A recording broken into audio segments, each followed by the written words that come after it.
ক্রিসি বলে, আচ্ছা আমি থাকবো কি থাকবো না সেটা তো পোলিং করে জিজ্ঞাসা করতে পারো। রুডি কথা মতো সেটাই করলে 90% পজিটিভ ভোট আসে। তাই কোনো উপায় না থাকায় রুডি ক্রিসিকে তার সাথেই রাখে।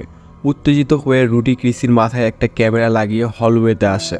এখানে ওরা দুজন একে অপরের উল্টোভাবে হাঁটছিল যাতে ক্যামেরার সামনে পিছনের দুদিকেরই নজর রাখা যায়। ক্রিসি ওকে মাস্টার বেডরুমে যেতে বলে। রুডি প্রথমে যেতে না চাইলেও সেখানে ঢুকলে হঠাৎ ক্রিসির ক্যামেরা ব্ল্যাঙ্ক হয়ে যায়। চমকে পিছনে ঘুরে দেখে সে নেই।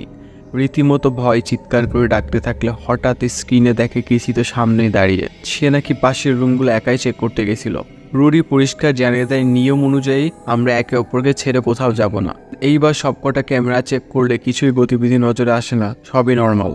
আর তখনই ক্রিসি একটা আওয়াজ শুনতে চেঁচিয়ে উঠলে ক্লোজেটের কাছে গিয়ে দেখে ওটার ভিতরে একটা গর্ত।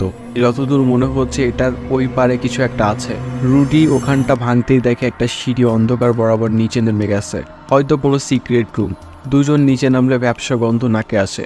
নজর পড়ে সিঁড়ির কোণে ভেতর দিকে রাখা একটা সিন্দুকের ওপর। কোনো তালা লাগানো নেই। ওটার ভিতরে কয়েকটা ড্রেস, একটা ছোট্ট কাঠের বক্স আর ডায়েরি রাখা। রুডি বক্সটাকে পকেটে ঢুকিয়ে ওপেন করলে দেখে এটা মিল্ড্রেড প্যাটের নিজস্ব জার্নাল। রুডির তো খুশির অন্ত থাকে না। তখনই পাশে থাকা বিড়ালের পচা বডি দেখে ওরা দুজনে ভয়ে সেফ রুমে আসে। দর্শকের চ্যাট দেখে মনে পড়ে সিওন্সের কথা। বোর্ডের তীর দেওয়ালে কাটা স্পিড বোর্ডে এসে থামলে ঠিক করে ওরা উইজাবো বোর্ড ব্যবহার করবে। এবার সবকিছু সেট আপ করে প্ল্যানচেট শুরু করলে রুডি এই বাড়ির বাচ্চাটাকে স্মরণ করে। তখন উপরের রুমে খটখট আওয়াজ। রুডি উত্তেজিত হয়ে প্রশ্ন করে, তোমরা কি মিল্ড্রেড নামক কোন আত্মার কারণে মারা গেছো?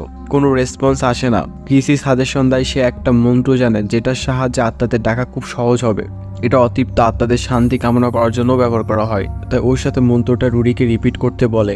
রুডি না চাইলে ওর সাথে মন্ত্র উচ্চারণ করে জাস্ট মন্ত্র শেষ করতেই উপরে বাথরুম থেকে ভীষণ জোরে আওয়াজ আসে। ক্রিসি বাথরুম চেক করতে যেতে বললে রুডি বলে, আমাদের এই মুহূর্তে যাওয়া হয়তো ঠিক হবে না। কিন্তু সে নাছোড়বান্দা। এমনকি একটা সময় ক্রিসিকে একা গিয়ে চেক করতে বললে সবাই কমেন্ট করে ক্রিসি তোমার থেকে অনেক বেশি সাহসী।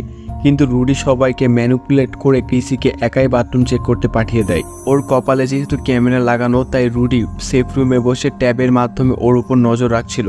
কিন্তু পরক্ষণে রুডি ঠিক পাশে রাখা উইজার বোর্ডের সিলেকশন টুলস হঠাৎ জায়গা পরিবর্তন করে। কি হলো ব্যাপারটা বুঝে ওঠার আগে ট্যাব চেক করতে গিয়ে দেখে সব ক্যামেরা বাদে শুধুমাত্র ক্রিসির ক্যামেরাটাই কাজ করছে না। প্রচণ্ড ভয় থেকে খুঁজতে গেলে বাথরুমের ঠিক পাশের রুম থেকে ক্রিসি বেরিয়ে এসে রুডিকে বলে, চলো যাই। এতক্ষণে সে প্রচণ্ড রেগে যায়, কারণ শুরু থেকে ক্রিসি বড্ড অদ্ভুত বিহেভ করে আসছে।